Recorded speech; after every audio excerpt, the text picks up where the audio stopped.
Bonjour à tous, aujourd'hui on plonge au cœur du sol pour parler de deux éléments absolument clés pour les cultures, le phosphore et le potassium. On va voir ensemble comment maîtriser ces deux super pouvoirs pour booster les rendements. Allez, c'est parti. Alors la première question qu'on doit se poser, c'est tout simple. Est-ce que nos cultures ont vraiment ce qu'il leur faut pour bien se développer? Est-ce qu'elles ont les bons super pouvoirs? Pour faire simple, imaginez deux rôles principaux. D'un côté, on a le phosphore, le P. Lui, c'est le démarreur de la plante. Il donne l'énergie pour le démarrage, pour la vigueur, pour développer de bonnes racines. De l'autre côté, on a le potassium, le K. Lui, c'est le garde du corps. Il est là pour la résistance et pour la gestion de l'eau. Deux missions bien différentes, mais totalement complémentaires. Ok, démarreur, garde du corps, c'est une bonne image. Mais concrètement, qu'est-ce que ça veut dire pour la plante sur le terrain? On va décortiquer ça tout de suite. Alors, le phosphore. Pensez à lui comme le grand architecte du démarrage. Il est partout au début. Il booste la division des cellules. Il sert de carburant pour la photosynthèse. En gros, c'est lui qui donne le go pour un départ canon. Un bon système racinaire dès le début, une bonne vigueur, c'est souvent la clé d'une récolte réussie et même plus précoce. Et le potassium, notre garde du corps?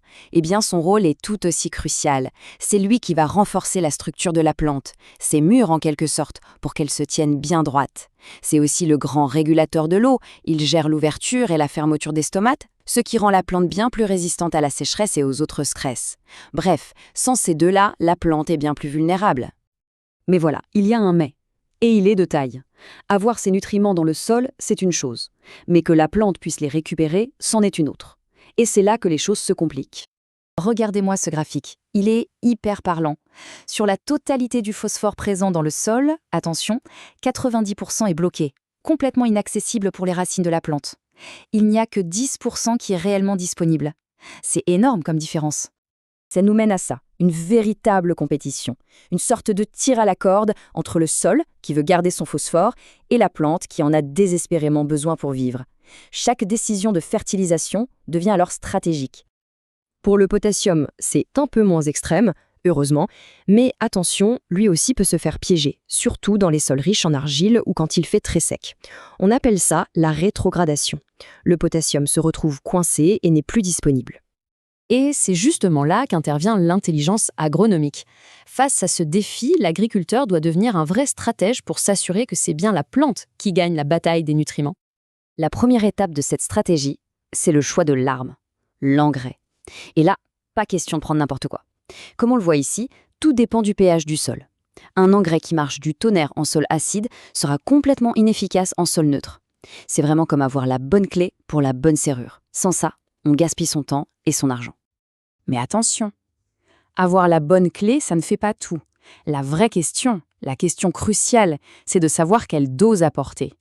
Ni trop pour ne pas gaspiller ou polluer, ni trop peu pour ne pas affamer la culture. Tout est une question d'équilibre. Pour trouver cet équilibre, il existe une méthode de référence, la méthode Comifère. Ça peut paraître un peu complexe, mais en réalité, la logique derrière est assez simple et elle repose sur deux grands piliers. Ça se passe en deux temps. D'abord, on calcule ce que la culture va exporter, c'est-à-dire la quantité de nutriments qu'elle va prendre dans le sol et qui partira avec la récolte. Ensuite, on ajuste cette dose en fonction de ce qu'il y a déjà dans le sol, de sa richesse.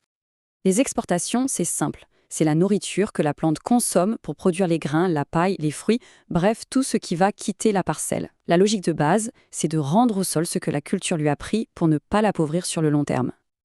Et l'ajustement, c'est là que ça devient fin. Grâce à l'analyse de sol et à l'historique de la parcelle, on va pouvoir affiner le calcul.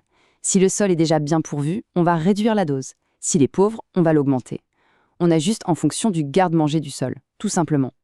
Bon, toute cette théorie, c'est bien beau, mais en pratique, ça donne quoi? Prenons un exemple très concret qui va parler à beaucoup de monde. La gestion des prairies. Il y a une méthode super intéressante pour les prairies. Au lieu d'analyser seulement le sol, on analyse directement l'herbe, le fourrage. C'est un peu comme si on demandait directement à la plante si elle a assez à manger. Et ça permet de savoir si les apports réguliers de fumier ou de lisier suffisent à eux seuls. Et les résultats peuvent être spectaculaires. L'Institut Arvalis a fait le calcul. En gérant bien les apports organiques, par exemple avec du fumier tous les 3 ans, on peut parfois se passer complètement d'engrais minéraux. L'économie, jusqu'à 5 000 € par an pour une exploitation de 80 hectares. C'est une somme qui change la donne. On le voit bien, maîtriser le phosphore et le potassium, ce n'est pas juste appliquer une recette toute faite, c'est une vraie démarche de stratège. Observer, analyser, ajuster, c'est cette approche intelligente de la fertilisation qui fait toute la différence, à la fois pour la santé des cultures et pour la rentabilité de l'exploitation. Voilà un défi passionnant à relever.